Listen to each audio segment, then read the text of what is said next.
Hopefully we get some fish in there because there is a lot of them in there. We have probably close to over a couple hundred inside of there. And if you look down, you can see that there are a ton of cichlids all around the trap. What is up, everybody? Welcome back to another video at the ranch. I've been seeing a ton of comments all over YouTube, TikTok, Instagram, all that stuff. You guys been saying you guys want to see the 6,000-gallon fish tank. Well, here it is. I think I saw somebody in the comments says, oh, he probably teared it down. It was too much for him, blah, blah. Listen, I got a ton of things happening all the time here at the ranch. I'm not going to show you every single day on what's going on in every square inch of the property. The ranch is big. We have the other ranch. And, you know, life goes on. But the 6,000-gallon fish tank is doing absolutely amazing. And we're actually having a situation. The situation is the African cichlids in here are freaking producing insanely. We had, I think, 10 we started with. We have probably close to over a couple hundred inside of there. So we're gonna throw a trap inside of the water. We're gonna have a little bit of dog food, a little bottle right there. Lock this bad boy up. We put the lock on. It has a little funnel right there. They could go right inside. We can take some out. We have a lot of them in here. The fish are getting massive. They look absolutely amazing. I know you guys are gonna stay in the comments. The water still looks like poop, the whole 9 yards, blah, blah, blah. Realistically, the water is actually very, very clear. I got it even more clear, and I figured it out. This stuff right here, charcoal, obviously, activated charcoal. It's about $100 and $110 for this 5-gallon bucket right here. And this 5-gallon bucket only treats 4,000 gallons, 6,000 gallons, $110. I gotta put this in there probably, realistically, once a month. People in the comments are gonna say I'm probably wrong. Sure, go crazy in the comments. How often do you guys think I should put this 5-gallon bucket of live activated charcoal inside of here? Because that's what's pretty much making the water crystal clear. And I've noticed that also we're putting new foam in there, and the whole 9 yards has been doing really, really well.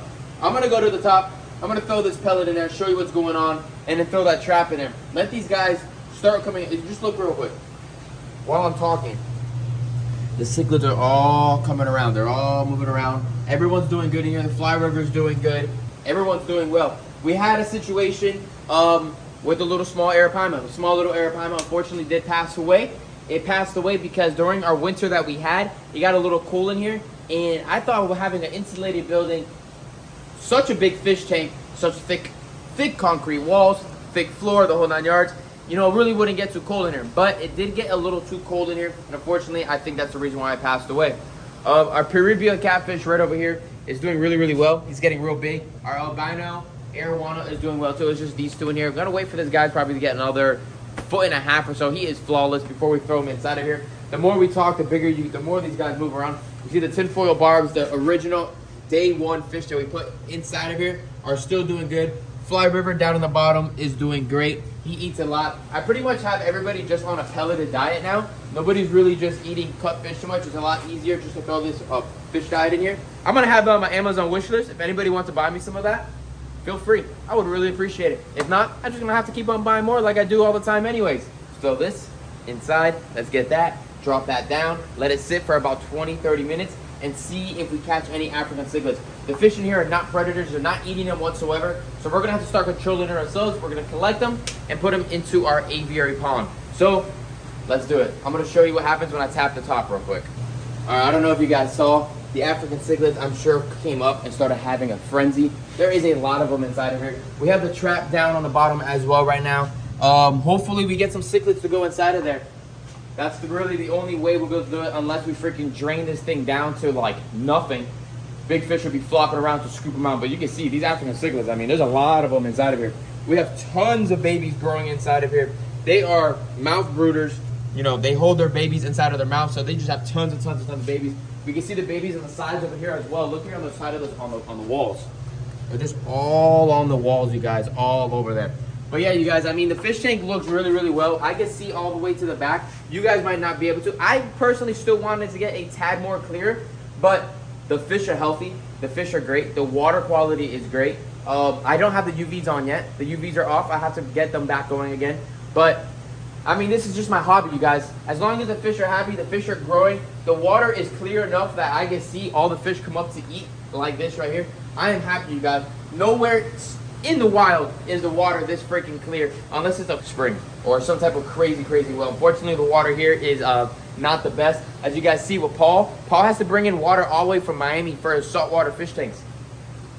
I'm not gonna be able to bring in fresh water. The only thing I can do is probably get a $3,000 to $5,000 filtration system to clean the crap out of the water to put in here. But again, it's not necessary when I have other things that I have to do here on the ranch when the fish are 100% healthy and great. You guys might not like it, but this is my fish tank, not your fish tank, and I just share you guys this fish tank through the lens as much as possible whenever I have some free time, because I'd rather show you guys the aviaries and all the other cool stuff. This is just my personal big old fish tank that I let you guys see through the lens, and it looks, I think, absolutely amazing. I'm still able to sit here and enjoy it without a problem. We're gonna throw AC underneath here, so when we throw AC underneath here, it'll cool it down a little bit. We're gonna make some couches and some cool stuff here so we can enjoy it a little bit better.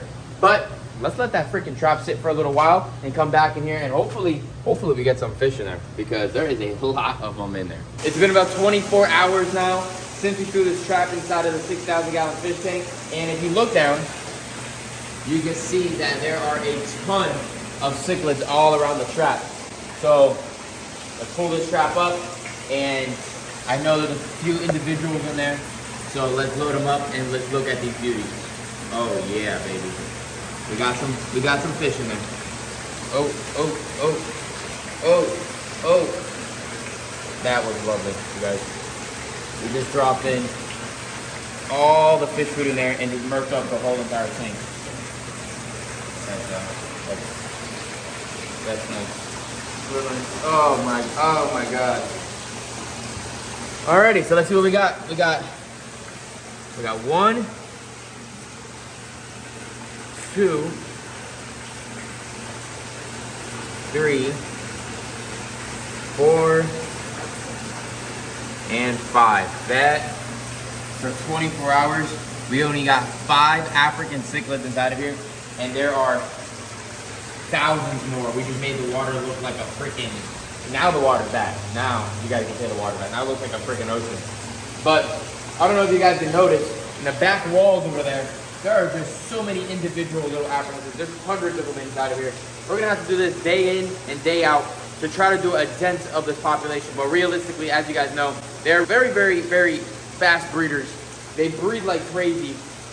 I think the only thing that might help put in here is a very aggressive peacock bass, or a couple of them, that will help bring the population down, and even that won't do it all.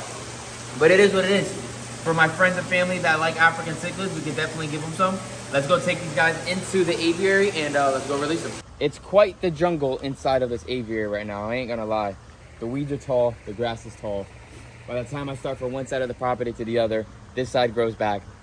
It's endless. That's what happens when it's rainy season. You want the rain, you want things to grow, but the things grow very, very fast. But let's get down low. Don't mind my back. I have a little bit of cream on my back because of I got attacked by a wasp nest earlier, and it didn't feel so well. So you can see inside of here, we don't have that many individual yellows in here. So it's gonna be pretty cool to see the yellows. These guys better swim fast because we do have a largemouth bass in here, and they're fast eaters. So here we go. Release them in. Oh, the bass is right there. Hopefully you guys do swim fast. Oh, Lord, that thing just destroyed that cichlid right in front of us. I hope you guys didn't see that. I didn't do that on purpose. That's, yep. Well, now there's 4. Now there's 4. You guys better swim fast. Did you see that? I hope you guys you gotta repeat that real quick. That largemouth just destroyed that African cichlid. Maybe we should quarantine him, throw him in there. That could be a good idea. He might do a dented. Wow, that was sad. I thought I was releasing these guys into a massive, beautiful pond, and there's 3,000 other fish in here, but newcomer didn't survive. This guy is psycho though. Look, watch. Not for me. Other friends were doing it, and he was going absolutely crazy. But the fish population is very thick in here. It is absolutely beautiful. We are going to take some of these individuals as well, actually, and put them into the other property for the other ranch to get some more movement in there. But everybody looks great inside of here. The turtles are doing really, really well. Other than that, 6,000-gallon fish tank is doing great. The aviary looks like freaking Costa Rica, exactly what we dreamed of and what we wanted. It is very, very, very thick. This pond, if you looked at it from the sky, it looks like this pond has been here for years now, which obviously has been, but for a very, very long time, and has been growing around all of these plants. This is exactly what I dreamed of making, and this is it. We definitely have to do some trimming and the whole 9 yards, and that's just what happens when you have a enclosure of this size. Many people, you know, have to cut back their screen enclosures. They call them I call them aviaries because I make very large ones, but it's the same thing, you guys. It's the same exact style. When people make the little enclosures for their geckos and their anoles, the same style but times 3,000. And I absolutely love aviaries. If you guys haven't built an aviary yet, even if you only can build a small one like a 6x6 or a 6x10 or whatever the size you're able to make them, you guys. If you're able to do it in your backyard. If your fence is only 6 foot tall, make it to the 6 foot mark. The neighbors won't know. Who cares? It's freaking awesome. It's the best way to keep your animals. You can put so many coexisting animals together. And if you live in Florida, use South Florida to your advantage, because 90% of the animals, as you guys know, come from the jungles and they love the sun. Other than that, give this video a thumbs up, subscribe to the channel, put your post notifications on, stay tuned for more videos here at the ranch. We have a bunch of cool things happening, and appreciate the support. See you guys later.